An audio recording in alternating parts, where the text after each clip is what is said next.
നമസ്കാരം. കേരളപുരം സ്വദേശി വിഭജികയും കുഞ്ഞും ഷാർജയിൽ ദുരൂഹ സാഹചര്യത്തിൽ മരിച്ച കേസിൽ പ്രതി നിതീഷിനെതിരെ മതിയായ തെളിവുണ്ടെന്ന വിലയിരുത്തലിൽ കുണ്ടറ പോലീസ്. വിഭജികയുടെ ഭർത്താവായ നിതീഷിനെ നാട്ടിലെത്തിക്കാൻ പോലീസ് നടപടി ആരംഭിച്ചു. ലുക്കൌട്ട് നോട്ടീസ് പുറപ്പെടുവിക്കും. സ്ത്രീധന പീഡനം, ആത്മഹത്യാ പ്രേരണ എന്നീ വകുപ്പുകൾ ചുമത്തിയാണ് വിഭജികയുടെ ഭർത്താവ് നിതീഷിനെതിരെ കുണ്ടറ പോലീസ് കേസെടുത്തത്. നിതീഷിന്റെ അച്ഛനും സഹോദരിയും കേസിൽ പ്രതികളാണ്. നിതീഷും വീട്ടുകാരും ചേർന്ന് മകളെ നിരന്തരം പീഡിപ്പിച്ചിരുന്നുവെന്നാണ് വിഭജികയുടെ അമ്മ ശൈലജ നൽകിയ പരാതി.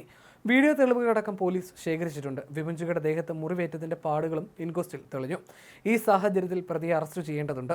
ശാസ്താംകോട്ട ഡിവൈഎസ്പിയുടെ നേതൃത്വത്തിലാണ് കേസിൽ അന്വേഷണം നടക്കുന്നത്. വിഭജികയുടെ മൃതദേഹം പോസ്റ്റ്മോർട്ടത്തിന് ശേഷം ഇന്നലെ കേരളപുരത്ത് സംസ്കരിച്ചു. ശരീരത്തിലുണ്ടായിരുന്ന പാടുകൾ മൃതദേഹം എംബാം ചെയ്തപ്പോൾ സംഭവിച്ചതെന്ന നിഗമനമുണ്ട്. എന്നാൽ വിഭജികയെ മർദ്ദിച്ചിരുന്നുവെന്ന് വ്യക്തമാക്കുന്ന ശബ്ദ സന്ദേശങ്ങൾ പോലീസിന് കിട്ടിയിട്ടുമുണ്ട്. ഇതെല്ലാം പരിശോധിക്കും. 1.25 വയസ്സുള്ള വൈഭവിയുടെ സംസ്കാരം നേരത്തെ ഷാർജയിൽ നടന്നിരുന്നു. നിതീഷിനും കുടുംബത്തിനുമെതിരെ നിയമ പോരാട്ടം തുടരാനാണ് വിഭജികയുടെ കുടുംബത്തിന്റെ തീരുമാനം. വൈഭവിയുടെ മൃതദേഹം നാട്ടിലേക്ക് കൊണ്ടുവരാഞ്ഞത് നിതീഷിന്റെ പിടിവാശി മൂലം കൂടിയാണ്. നാട്ടിലെത്തിയാൽ അറസ്റ്റിലാകുമെന്ന് നിതീഷിനും അച്ഛനും സഹോദരിക്കും അറിയാം. ഈ സാഹചര്യത്തിലാണ് നിതീഷും കുടുംബവും യുഎയിൽ തുടരുന്നത്. ഷാർജയിലായിരുന്ന വിഭജികയുടെ അമ്മ ശൈലജ, സഹോദരൻ വിനോദ് എന്നിവരും മറ്റ് ബന്ധുക്കളും മൃതദേഹത്തിനൊപ്പം നാട്ടിലെത്തിയിരുന്നു.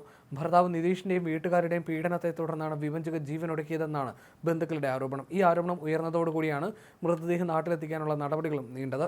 ഭർത്താവ് നിതീഷും വിഭജികയുടെ ബന്ധുക്കളുമായി ധാരണയായതോടെ മകൾ വൈഭവിയുടെ മൃതദേഹം 17 ദുബായിൽ സംസ്കരിക്കുകയായിരുന്നു. വിഭജികയും മകളെയും ഒന്നിച്ച് സംസ്കരിക്കണമെന്ന വിഭജികയുടെ കുടുംബത്തിന്റെ ആഗ്രഹത്തിന് തടസ്സമായത് ഭർത്താവ് നിതീഷിന്റെ നിർബന്ധമായിരുന്നു. തനിക്ക് യാത്രാ വിലക്കുള്ളതിനാൽ മകൾ വൈഭവിയുടെ മൃതദേഹം ദുബായിൽ സംസ്കരിക്കണമെന്നതായിരുന്നു നിതീഷ് നിലപാട് സ്വീകരിച്ചത്. കഴിഞ്ഞ 9-നാണ് കൊല്ലം ചന്ദനത്തോപ്പ് രജിത ഭവനിൽ മണിയന്റെയും ശൈലജയുടെ മകൾ വിഭജിക, മകൾ വൈഭവി എന്നിവരെ ഷാർജ അൽ നഹ്ദയിലെ ഫ്ളാറ്റിൽ തൂങ്ങി മരിച്ച നിലയിൽ കണ്ടെത്തുന്നത്. 2020 നവംബറിലായിരുന്നു വിഭജികയും കോട്ടയം പനച്ചിക്കാട് പൂവൻതുരുത്ത് വലിയ വീട്ടിൽ നിതീഷുമായുള്ള വിവാഹം ആഡംബരമായി നടത്തിയില്ലെന്നും സ്ത്രീധനം കുറഞ്ഞെന്നും കാർ ലഭിച്ചില്ലെന്നും ആരോപിച്ച് മാനസികമായും ശാരീരികമായും പീഡിപ്പിച്ചിരുന്നതായി കാണിച്ചുള്ള ആത്മഹത്യക്കുറിപ്പ് ഫേസ്ബുക്കിൽ പോസ്റ്റ് ചെയ്ത ശേഷം വിഭജിക ജീവനൊടുക്കുകയായിരുന്നു. തുടർന്ന് ഭർത്താവ് നിതീഷിന്റെ സഹോദരി നീതുബേണി, അച്ഛൻ മോഹനൻ എന്നിവർക്കെതിരെ വിഭജികയുടെ മാതാവ് ശൈലജ കുണ്ടറ പോലീസിൽ പരാതി നൽകി. തുടർന്ന് ഇവരെ പ്രതികളാക്കി സ്ത്രീധന പീഡന മരണം ഉൾപ്പെടെയുള്ള വകുപ്പുകൾ ചുമത്തി എഫ്ഐആർ രജിസ്റ്റർ ചെയ്യുകയായിരുന്നു. കേസ് സംസ്ഥാന ക്രൈംബ്രാഞ്ചിനും കൈമാറും. ബുധനാഴ്ച രാവിലെ ഇൻക്വസ്റ്റ് നടപടികൾ പൂർത്തിയാക്കിയ ശേഷം തിരുവനന്തപുരം മെഡിക്കൽ കോളേജ് ആശുപത്രിയിൽ പോസ്റ്റ്മോർട്ടം നടത്തി. വൈകിട്ട് 5:30 കുണ്ടറ പട്ടാണിമുക്കിലുള്ള സഹോദരൻ വിനോദിന്റെ വീട്ടിലെത്തിച്ച മൃതദേഹം 6:30 സംസ്കരിച്ചു. ഇൻക്വസ്റ്റിൽ വിഭജികയുടെ ശരീരത്തിൽ ചതവുകളും പാടുകളും കണ്ടെത്തി. തിരുവനന്തപുരം RDയുടെ പ്രത്യേക നിർദ്ദേശപ്രകാരം തഹസിൽദാർ ലീന ശൈലേശ്വറിന്റെ സാന്നിധ്യത്തിൽ ശാസ്താംകോട്ട ഡിവൈഎസ്പി GB മുകേഷിന്റെ നേതൃത്വത്തിലായിരുന്നു ഇൻക്വസ്റ്റ്. കുടുംബത്തിന്റെ ആവശ്യപ്രകാരമായിരുന്നു പോസ്റ്റ്മോർട്ടം.